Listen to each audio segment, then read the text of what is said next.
डियोरको यो back stage हाइलाइटरको चाहिँ ड्युप नै रहेछ यो वेट एन्ड वाइल्डको इल्युमिनेटिङ प्यालेट। किन भन्दाखेरि पहिला हामी डियोरको सेडहरू हेरौँ है। यसमा कुन छ, अलिकति वाइट छ, गोल्डन छ, अनि ब्राउन खालको छ, अनि पिङ्क खालको छ है। अब हामी हेरौँ यसमा हल्का ब्राउन, स्याम्पेन कलर, पिङ्क, वाइट, अनि त्यसपछि पुरै पर्ल कलर है। अनि आज मैले मेरो फेस यस्तो टलटल टलटल टल्किरहेको पनि मैले यही लगाएर हो है।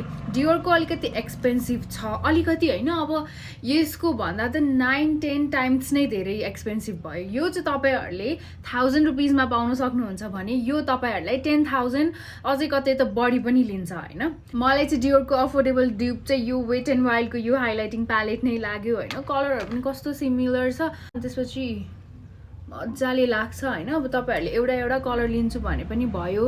अनि त्यसपछि ओ माई गॉड, हेर्नु है, यस्तो स्मुथली ग्लाइड हुन्छ, यस्तो मजाको ग्लो दिन्छ। अब चाहिँ म धेरै जस्तो टाइम चाहिँ यही युज गर्नेवाला छु।